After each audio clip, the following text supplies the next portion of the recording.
Hello everyone. आज के video में हम लॉ ऑफ एविडेंस में यानी कि भारतीय साक्ष्य अधिनियम 2023 ये जो नया कानून आया है बीएसए 2023, इसके डेफिनेशन क्लोज में 3 टर्म्स दे रखे हैं। Fact, fact in issue, relevant fact, यानी कि तथ्य, विवादक तथ्य और सुसंगत तथ्य। ये तीनों टर्म्स जो हैं वो बहुत टफ लगती है जब भी लॉ ऑफ एविडेंस को पढ़ते हैं और काफ़ी कन्फ्यूज़न क्रिएट करता है। ये तीनों वर्ड जो हैं काफ़ी कन्फ्यूज़न पैदा करते हैं और लॉ ऑफ एविडेंस जब भी पढ़ते हैं तो कुछ भी समझ में नहीं आता है। जब आप बैरक की लैंग्वेज पढ़ोगे, बुक की लैंग्वेज पढ़ोगे, आपको समझ में नहीं आएगा। आज की वीडियो में इतनी ईजी लैंग्वेज में मैं आपके ये तीनों टर्म्स जो हैं वो क्लियर कर दूंगा कॉन्सेप्ट के साथ में, कि आपका जन्म जन्म के लिए कॉन्सेप्ट हमेशा के लिए क्लियर हो जाएगा। कभी आपको कन्फ्यूजन नहीं रहेगी जब भी आप लॉ ऑफ एविडेंस को पढ़ोगे। तब क्या होता है फैक्ट, क्या होता है फैक्ट इन इशू, क्या होता है रिलेवेंट फैक्ट। चलिए शुरू करते हैं। एक इलस्ट्रेशन मैं आपको बताऊंगा, फिर बैरक की लैंग्वेज को भी देख लेंगे। एक इलस्ट्रेशन है ए और बी, आपको दोनों दिख रहे होंगे, ये ए है और ये बी है। ए क्या करता है, बी की हत्या करता है। ए बी की हत्या करता है।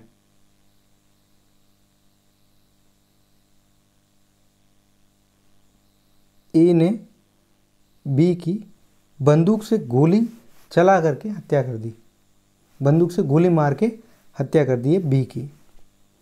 ठीक है, चलिए एक ही एग्जाम्पल से पूरा क्लियर करेंगे फैक्ट को, फैक्ट इन इश्यू को और रिलेवेंट फैक्ट को, फिर सारे कॉन्सेप्ट ही क्लियर हो जाएंगे। अभी तक आपने क्या देखा, ए ने बी की हत्या की है, मामला कोर्ट में आ गया है। मामला जब कोर्ट में आता है तो कोर्ट में ये दलील दी जाती है ए ने बी की हत्या की है, ए ने बी की हत्या की है। जब ये मामला कोर्ट में आया और ये फैक्ट रखा गया, ये तथ्य रखा गया, ये बात रखी गई कि ए ने बी की हत्या की है, सिर्फ इतनी सी बात, ए ने बी की हत्या की है, ये बन जाएगा फैक्ट। ये बात बन जाएगी फैक्ट। ए ने बी की हत्या की, ये बात बन जाएगी फैक्ट। अब उसके बाद क्या होता है, देखिए जब भी ये मामला सामने आएगा कोर्ट के, जाहिर सी बात है प्रोसिक्यूशन भी आएगा। अभ्युजन पक्ष हमेशा ही ये दलील देगा कि ए ने बी की आशय के साथ में यानी कि इंटेंशन के साथ में हत्या की है। ए ने बी की इंटेंशन के साथ में हत्या की है। तो ए अपने बचाव में ये कहेगा कि मैंने बी की हत्या नहीं की है। ए क्यों कहेगा कि मैंने बी की हत्या की है? ए डिनाई करेगा, अभ्युजन पक्ष ए पर आरोप लगाएगा, अभ्युजन पक्ष ए पर आरोप लगाएगा ए ने हत्या की है। लेकिन ए क्या करेगा, ए कभी नहीं कहेगा मैंने हत्या की है, यानी कि ए डिनाई कर रहा है उस फैक्ट से जो फैक्ट न्यायालय के सामने आया है। ए ने बी की हत्या की है, बी की हत्या की है इंटेंशन के साथ में। अभियोजन पक्ष यानी कि प्रोसिक्यूशन ए पर एलिगेशन लगा रहा है, ए अब मना कर रहा है, ए क्या कर रहा है, डिनाई कर रहा है। एक पार्टी कह रही है हत्या की है, दूसरी पार्टी कह रही है हत्या नहीं की है, यानी कि एक पक्ष अभियोजन पक्ष ये कहता है कि हत्या की है और डिफेंस बचाव पक्ष ये कहता है कि हत्या नहीं की है। तो यानी कि दोनों अलग अलग बातें कर रहे हैं, तो ये बन जाएगा डिस्प्यूटेड फैक्ट यानी कि विवादक तथ्य, और इसी विवादक तथ्य को कहते हैं फैक्ट इन इश्यू। ए कभी ये नहीं कहेगा कि मैंने हत्या की। अगर ए अपने गिल्ट को बता देता है न्यायालय को, यानी कि ए ये बोल देता है कि मैंने बी की हत्या की है, तब तो उसे कॉन्विक्ट कर दिया जाएगा। लेकिन ए कभी ऐसा नहीं कहेगा, ए हमेशा ही डिनाई करेगा। तो ए डिनाई करता है जहाँ जहाँ, तब वो बन जाएगा फैक्ट इन इश्यू। फिर उसके बाद में रिलेवेंट फैक्ट क्या होता है, तो जाहिर सी बात है आपने यही इलस्ट्रेशन देखा है, ए ने बी का मर्डर किया है, तो बी का मर्डर गोली से गोली चला करके किया है, यानी कि बंदूक से गोली चला के किया है, तो बंदूक हो जाएगी रिलेवेंट फैक्ट।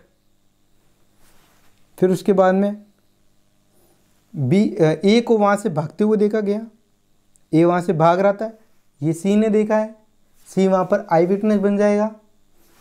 और ए को घटनास्थल से भागते हुए देखा गया है, ये भी बन जाएगा रिलेवेंट फैक्ट, क्योंकि ये कहीं न कहीं जुड़ा हुआ है फैक्ट इन इश्यू से। उसके बाद में ये जो ए है उसके कपड़ों पर बी के खून के निशान है, ए के कपड़ों पर बी के खून के निशान है, तो ये भी रिलेवेंट फैक्ट बन जाएगा। फिर उसके बाद में ए को देखा गया था अपने कपड़े को धोते हुए, जिस पर बी के खून के निशान लगे हुए थे, तो ये भी क्या बन जाएगा, ये भी रिलेवेंट फैक्ट बन जाएगा।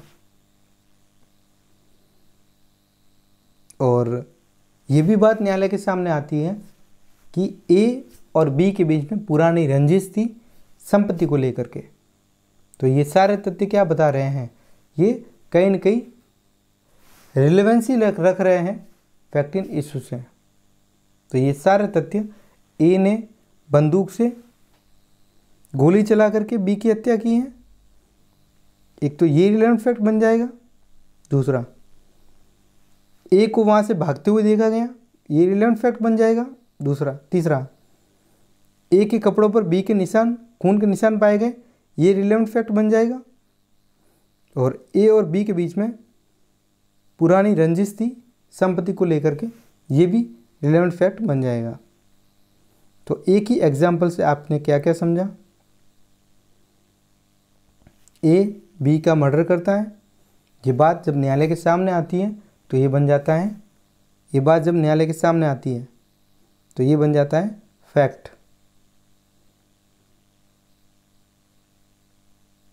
और ए जब प्रोसिक्यूशन एलिगेशन लगाता है ए पर कि ए ने इंटेंशन के साथ में बी की हत्या की है, ए तो कभी नहीं कहेगा, ए मना करता है, तो ए जब मना करता है तो बन जाएगा disputed fact, fact in issue बन जाएगा। और जब ये बातें न्यायालय के सामने आती हैं कि ए को वहाँ से भागते हुए देखा गया था, ए के कपड़ों पर बी के खून के निशान थे, ए और बी के बीच में पुरानी रंजिश थी, ये सारी बातें क्या हो जाएगी, ये रिलेवेंट फैक्ट बन जाएगी। तो अब लैंग्वेज आप जब पढ़ोगे बैरक की, आपको समझ में आ जाएगा अच्छे से।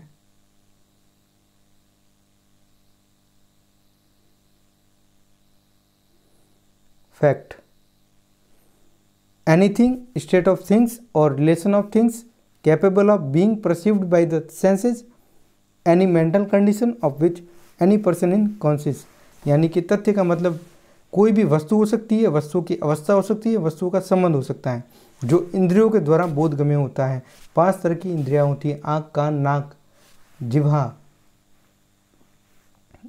और आँखें। ये सारी 5 तरह की इंद्रियां होती हैं। और उसके बाद में मानसिक दशा, इसके माध्यम से किसी की मेंटल हेल्थ को भी फैक्ट माना गया है। आँखों से आप देख सकते हो, ये एक फैक्ट है। कानों से आप सुन सकते हो, ये भी एक फैक्ट है। नाक से आप सूंघ के बता सकते हो क्या कोई द्रव्य किस तरह का है, ये भी एक फैक्ट है। जिह्वा से भी आप चख के बता सकते हो कि कोई मादक पदार्थ है या नहीं है, ये भी एक फैक्ट हो जाएगा। ये तो आप अपने सेंसेस से बता सकते हो। किसी की मेंटल हेल्थ को भी फैक्ट माना गया है। उसके बाद में फैक्ट इन इश्यू क्या होता है, ये तो आपको समझ में आ ही जाएगा जब आप इसकी लैंग्वेज पढ़ोगे। A fact in issue a fact in issue is a fact that is asserted, denied or contested in a legal proceeding। यानी कि बोला गया है किसी वाद या कार्रवाई में किसी अधिकार, दायित्व, निर्योग्यता के अस्तित्व, गैर अस्तित्व, प्रकृति या विस्तार का पता चलाना। यानी कि एक पार्टी कहती है कि हत्या की है और दूसरी पार्टी कहती है कि हत्या नहीं की है। यानी कि जब दोनों पार्टी, अभियोजन पक्ष और बचाव पक्ष, प्रोसिक्यूशन और डिफेंस, दोनों ही अलग अलग बातें करते हैं। अभ्युजन पक्ष कहता है कि डिफेंस ने ही हत्या की है, लेकिन डिफेंस कहता है कि मैंने कभी भी हत्या नहीं की है। तो ये जो दोनों विपरीत बातें बोल रहे हैं ये बन जाएगा डिस्प्यूटेड फैक्ट। इसी फैक्ट को कहेंगे फैक्ट इन इश्यू। फिर आपके जब आप रिलेवेंट फैक्ट की डेफिनेशन को पढ़ोगे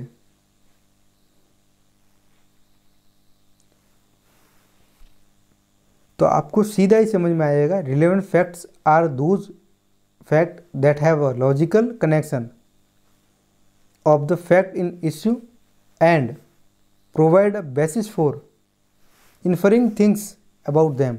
They are not the preliminary fact in dispute, but are essential in settling disputes by assigning probabilities to the existence or absence of the right and liabilities. कहने का मतलब ये है कि रिलेवेंट फैक्ट जो होते हैं, सुसंगत तथ्य जो होते हैं, वो विवादक तथ्य यानी कि फैक्ट इन इश्यू से इस तरह से जुड़े हुए होते हैं, इस तरह से कनेक्टेड होते हैं, वो या तो फैक्ट इन इश्यू के एग्जिस्टेंस को बताते हैं कि फैक्ट इन इश्यू है, या फिर फैक्ट इन इश्यू के एग्जिस्टेंस को नहीं बताते हैं, नॉन एग्जिस्टेंस को बताते हैं, यानी कि फैक्ट इन इश्यू नहीं है। इसका एग्जाम्पल आपको मैं अभी बता देता हूँ कि जैसे मान लो ए ने बी की हत्या की है, तो ए को वहाँ से भागते हुए देखा गया, ये क्या है? एक रिलेवेंट फैक्ट है।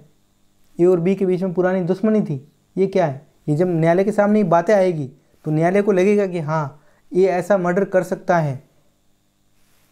ए और बी के बीच में पुरानी रंजिश थी, ए को वहाँ से भागते हुए देखा गया, ये कहीं न कहीं जुड़ा हुआ है फैक्ट इन इश्यू से। ए के कपड़ों पर बी के खून के निशान पाए गए, ये भी जुड़ा हुआ है फैक्ट इन इश्यू से। फैक्ट इन इश्यू क्या है? ए पर एलिगेशन लगा हुआ है बी की हत्या का, लेकिन ए मना कर रहा है। न्यायालय के सामने जब ये फैक्ट आ रहे हैं कि ए के कपड़ों पर बी के खून के निशान पाए गए हैं, तो ए के कपड़ों पर बी के खून के निशान कैसे पाए गए? ये कहीं न कहीं जुड़ा हुआ है फैक्ट इन इश्यू से।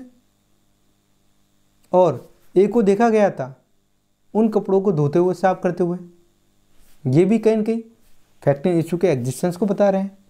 तो ये जब बातें, रिलेवेंट फैक्ट क्या होता है? रिलेवेंट फैक्ट का मतलब होता है कि रिलेवेंट फैक्ट सुसंगत तथ्य विवादित तथ्य से इस प्रकार जुड़े हुए होते हैं, कनेक्टेड होते हैं कि वो फैक्ट इन इश्यू के एग्जिस्टेंस को बताते हैं।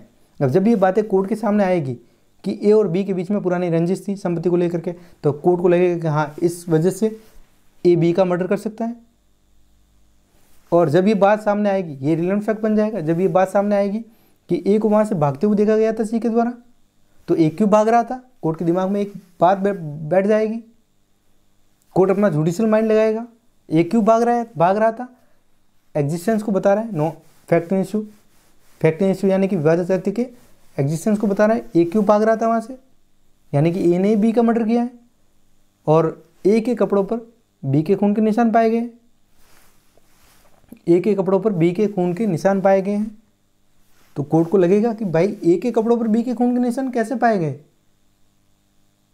ये कहीं न कहीं सारे रिलेवेंट फैक्ट हैं जो कोर्ट के सामने आए हैं, जो फैक्ट इन इश्यू के यानी कि जो विवादित तथ्य हैं उसके एग्जिस्टेंस को बता रहे हैं कि विवादित तथ्य हैं, ए ने ही बी की हत्या की है, इस बात को बता रहे हैं। इस बात को बताने वाले तथ्य होते हैं, उन्हें कहते हैं रिलेवेंट फैक्ट। तो अब आपको अच्छे से समझ में आ गया होगा फैक्ट क्या होता है, रिलेवेंट फैक्ट क्या होता है, फैक्ट क्या होता है, फैक्ट इन इश्यू क्या होता है, रिलेवेंट फैक्ट क्या होता है, ये आपको अच्छे से समझ में आ गया होगा। अगर आपको कुछ भी समझ में नहीं आया हो अभी भी, तो आप फिर से ये वीडियो रिवाइज करके देख सकते हो, आपको अच्छे से समझ में आ जाएगा। और अगर आपको ये PDF चाहिए तो मैं आपको प्रोवाइड करवा दूंगा। टेलीग्राम चैनल की लिंक मैं डिस्क्रिप्शन में दे दूंगा। टेलीग्राम चैनल से आपको ये जो PDF है ये आपको वहाँ मिल जाएगी। सारी PDF आपको टेलीग्राम चैनल पर मिल जाएगी। जो भी टॉपिक यूट्यूब पर पढ़ाया जाता है वो सारा आपको वहाँ पर मिल जाएगा। धन्यवाद।